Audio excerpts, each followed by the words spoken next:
किसान साथियों नमस्कार, मैं पुनीत सिसोदिया। किसान भाइयों, फसलों के अंदर फसलों की जो ग्रोथ है कितनी बेहतर होगी, फसलों पर फूल कितने अच्छे हमें देखने को मिलेंगे, फसलों पर कीट व रोगों की समस्या कितनी कम होगी, फसलों पे फलों का साइज कितना बेहतर होगा, उत्पादन हमें कितना ज्यादा मिलेगा, ये सारा का सारा निर्भर करता है हमारी फसलों की जड़ों के ऊपर।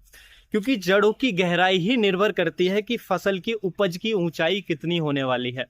तो देखिए, आज की इस वीडियो में हम आपकी फसलों की जड़ों को अच्छे से विकसित करने के लिए एक बहुत ही शानदार फर्टिलाइजर हम आपको बता रहे हैं। केवल वो ही फर्टिलाइजर सबसे ज्यादा उपयोगी होता है जड़ों का अच्छा विकसित करने के लिए, जड़ों की अच्छी बढ़वार के लिए और जड़ों का जमीन के अंदर पूरा जाल बिछाने के लिए। क्योंकि जमीन के अंदर जड़ों का जो जाल है जितना अधिक एरिया में फैलेगा, पौधा उतना ज्यादा न्यूट्रिशन लेगा, पौधा उतना मजबूत होगा, उतना हेल्दी होगा, कीट व रोग उतने ही कम आएंगे और उत्पादन उतना ही बेहतर मिलेगा। तो देखिए, यहाँ पे हम जो बात करने वाले हैं वो करने वाले हैं माइकोराइजा की, माइकोराइजा फर्टिलाइजर। अब इसका नाम सुनकर आप वीडियो को स्किप मत कर देना, क्योंकि जो माइकोराइजा, क्योंकि मैं जानता हूं आप माइकोराइजा के बारे में बहुत वीडियो देखे हैं, आपको बहुत नॉलेज है और आप उपयोग भी करते होंगे, लेकिन जो माइकोराइजा का जिस तरीके से हम उपयोग करते हैं उसके हमें 50% भी रिजल्ट नहीं मिल पाते, यानी कि आधे भी रिजल्ट हमें उसके नहीं मिल पाते, इसलिए हमें कोई खास बेनिफिट नहीं होता है। तो इसलिए जरूरी है कि माइकोराइजा का जो आप उपयोग कर रहे हैं वो बहुत सही ढंग से करें और सही तरीके से करें, जिससे उसके हमें 100% रिजल्ट मिले और फिर हमारा जो प्रोडक्शन है बेहतर हमें देखने को मिले। तो आज की इस वीडियो में हम वही बात करने वाले हैं कि माइकोराइजा का कैसे आपको एकदम सही तरीके से, सटीक तरीके से फसल में उपयोग करना है, जिससे जो रूट डेवलपमेंट है वो आपका एकदम बेहतर हो, शानदार हो और आपको उपज है वो एकदम जबरदस्त देखने को मिले। देखिए, वैसे तो आप सब जानते ही होंगे माइकोराइजा के बारे में डिटेल में ज्यादातर किसान भाई, लेकिन जो नहीं जानते उनके लिए मैं बता दूं, माइकोराइजा एक लाभदायक फंगस होती है। जो ये फंगस क्या काम करती है, जब हम इसको जमीन में उपयोग करते हैं, तरीका मैं बताऊंगा जो सही तरीका है, लेकिन अभी फार्मर क्या करते हैं, जमीन में उपयोग करते हैं। जमीन में जैसे हम उपयोग करते हैं तो ये जो फंगस है अपने आप को डेवलप कर लेती है और हमारी ये जो फंगस है हमारी जड़ों से एक संबंध बनाती है, यानी कि एक तरफ तो हमारी जड़ों से जुड़ जाएगी, दूसरी तरफ ये हमारी जमीन में फैल जाएगी दूर दूर तक। वहां तक हमारी जड़ भी नहीं पहुंच पाती, यानी कि जड़ों के से ज्यादा एरिया तक को ये कवर कर लेती है, अपने आप को विकसित कर लेती है, क्योंकि एक फफूंद है, फंगस है एक तरीके की, तो ये अपना कवक जाल बिछा लेती है। फिर ये क्या काम करती है, उस सभी एरिया से हमारे पौधे को न्यूट्रिशन देने का काम करती है, स्पेशली फास्फोरस को। फास्फोरस आप सब जानते हैं हाईली रिएक्टेबल होता है और ज्यादा फिक्स फॉर्म में चला जाता है, हम देते हैं वो पौधे को मिल ही नहीं पाता है, फिक्स फॉर्म में चला जाता है, इसलिए जड़ डेवलपमेंट भी अच्छा नहीं होता है, क्योंकि जड़ों के विकास के लिए भी फास्फोरस बहुत जरूरी होता है। लेकिन ये क्या काम करता है, इस फिक्स फॉर्म में जो फास्फोरस पड़ी है उसको सॉल्युबल बनाता है, क्योंकि जो ये फंगस होती है ये कुछ ऑर्गेनिक एसिड रिलीज करती है, ऑर्गेनिक एसिड छोड़ करके, और जो हमारा फास्फोरस है फिक्स फॉर्म में पड़ा है, वो जैसे इस ऑर्गेनिक एसिड के कांटेक्ट में आता है तो उसकी जो कंपाउंडिंग है वो टूट जाती है और वो अवेलेबल फॉर्म में आ जाता है, जिससे फिर ये हमारे पौधे को वहां से उठा करके हमारे प्लांट को उपलब्ध करा देती है। इससे प्लांट को अच्छी मात्रा में फास्फोरस मिलता है और पौधे का जो जड़ों का विकास है वो बेहतर होता है। साथ के साथ ये ज्यादा एरिया से पानी को उपलब्ध कराने का काम करती है, जिससे अगर आपका एरिया ऐसा है जहां आप सूखे की स्थिति बन जाती है फसल के अंदर, यानी कि पानी की उचित व्यवस्था नहीं हो पाती है, तो ऐसी स्थिति में भी ये पानी के तनाव से पौधे को बचा कर रखता है, क्योंकि ये ज्यादा एरिया से गहराई से पानी को ला करके दे देता है, जिससे सूखे की स्थिति में भी हमारा पौधा अच्छा सरवाइव करता है और हमें बेहतर प्रोडक्शन देखने को मिलता है। उसके साथ साथ ये अन्य पोषक तत्वों को भी घोलकर उपलब्ध कराती है, जैसे जिंक को और भी बहुत सारे पोषक तत्वों को, लेकिन ज्यादातर जिंक और सबसे ज्यादा फास्फोरस को उपलब्ध कराने का काम करती है।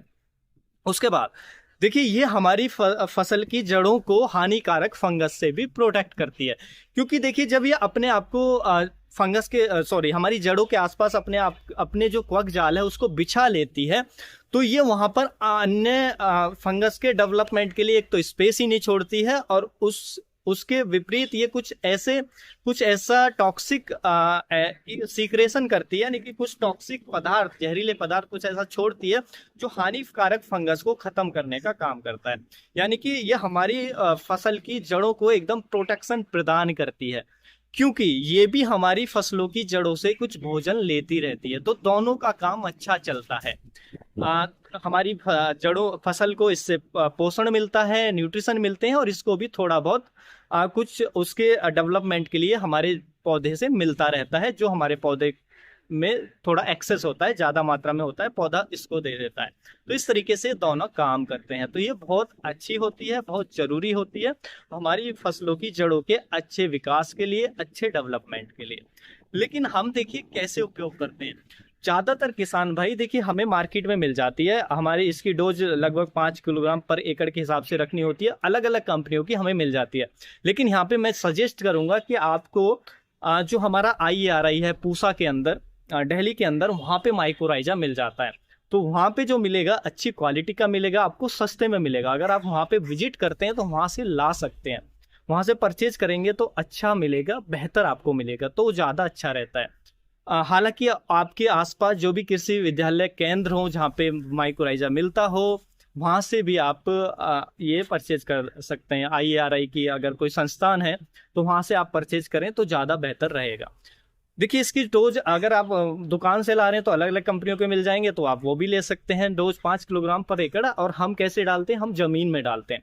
देखिए जमीन में डालने से क्या होता है, मान लीजिए आपने जमीन में डाल दिया, बिखेर दिया, उसके बाद आप सीड लगाते हैं, बीज लगाते हैं, तो हो सकता है कि जो माइक्रोराइजा है वो हमने थोड़ा दूर दूर चला गया, यानी कि हमारी फसलों की जड़ों के पास आ ही नहीं पाया। क्योंकि अगर ये फसलों की जड़ों में के पास नहीं आएगा, उनकी जड़ों से इसका कांटेक्ट नहीं होगा, तो फिर हमें वो बेनिफिट नहीं मिलेगा। तो हमारी फसलों की जड़ों से इसका कांटेक्ट होना जरूरी है।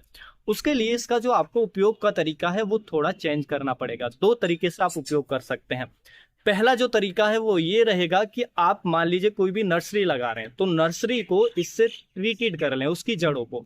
आपको क्या काम करना है, लगभग आप 10 से लेकर 20 लीटर पानी लेंगे। 20 लीटर पानी में 200 से 250 ग्राम जो माइक्रोराइजा है वो मिला लेंगे 20 लीटर पानी के अंदर। देखिए 20 लीटर पानी के अंदर पहले आप थोड़ा गुड़ मिलाएंगे। गुड़ कितना, 100 ग्राम के आसपास गुड़ उसमें घोल सकते हैं, क्योंकि गुड़ घोलने से आपको ज्यादा अच्छे बेनिफिट मिलेंगे। तो पानी में गुड़ घोल लें, उसके बाद 200 से 250 ग्राम जो हमारा माइक्रोराइजा है वो घोल लें। उसके बाद जो भी हमारे पौधे हैं उनको, उनकी जड़ों को उसमें डुबो कर रख दें। कितनी देर के लिए, 20 से 25 मिनट के लिए हम डुबो कर छोड़ देंगे। उसके बाद हम उसको निकाल कर उसकी रोपाई कर देंगे। अब ऐसा क्या होगा, क्योंकि वो जड़ों के कांटेक्ट में माइक्रोराइजा डायरेक्ट आ गया। अब जैसे हम पौधा लगाएंगे तो माइक्रोराइजा अपने आप को विकसित करेगा, और क्योंकि जड़ों की कांटेक्ट में आ चुका है तो जड़ों से वो परस्पर संबंध बना लेगा और दूर दूर तक फैल जाएगा। इससे जो हमें रिजल्ट है वो काफी ज्यादा बेहतर मिलेंगे, उससे जो हम ऐसे ही खेत में बिखेर देते हैं। दूसरा तरीका ये भी है, मान लीजिए आपने डायरेक्ट सीड लगाया, कि आप नर्सरी नहीं लगा रहे हैं, तो डायरेक्ट सीड लगा रहे हैं, तो उसमें क्या कर सकते हैं कि जैसे ही आपका सीड का जर्मिनेशन हो जाता है, जर्मिनेशन के बाद जैसे आपके 20 से 25 दिन बाद बुवाई के, आप इसका ड्रिंचिंग भी कर सकते हैं। माइक्रोराइजा को लें, आपको पानी में घोलना है और उसको ड्रिंच पौधे के पास ले जाकर ड्रिंच कर सकते हैं, और उसके साथ आप ह्यूमिक एसिड भी डाल सकते हैं। तो दोनों के अच्छे रिजल्ट मिलेंगे, और ह्यूमिक एसिड से भी जड़ डेवलपमेंट अच्छा होता है। जो लिक्विड वाला आता है 12%, वो भी इसके साथ मिक्स कर लीजिए, आप उसका ड्रिंच करते चले जाइए। तो इससे क्या है, वो जड़ों में ही ड्रिंच होगा, जड़ों के पास ही ड्रिंच होगा, तो जिससे हमें इसके जो रिजल्ट हैं कई गुना बेहतर मिलते हैं। ये पाया गया है, देखा भी गया है रिसर्च में, कि जब हम उसको डायरेक्ट प्लांट के कांटेक्ट में आता है तो ज्यादा अच्छे रिजल्ट मिलते हैं, ज्यादा बेहतर हमें फायदा मिलता है एज कंपेयर टू हम ऐसे ही खेत में बिखेर देते हैं। तो इस तरीके से आप इसका उपयोग करेंगे तो आपको काफी अच्छे रिजल्ट देखने को मिलेंगे। उम्मीद है जो जानकारी है आपको अच्छी लगी होगी। जानकारी अच्छी लगी तो वीडियो को लाइक, शेयर एंड सब्सक्राइब करना बिल्कुल ना भूलें। मिलेंगे हम आपको एक और नई वीडियो में नई जानकारी के साथ। तब तक के लिए आप अपना ख्याल रखें। धन्यवाद।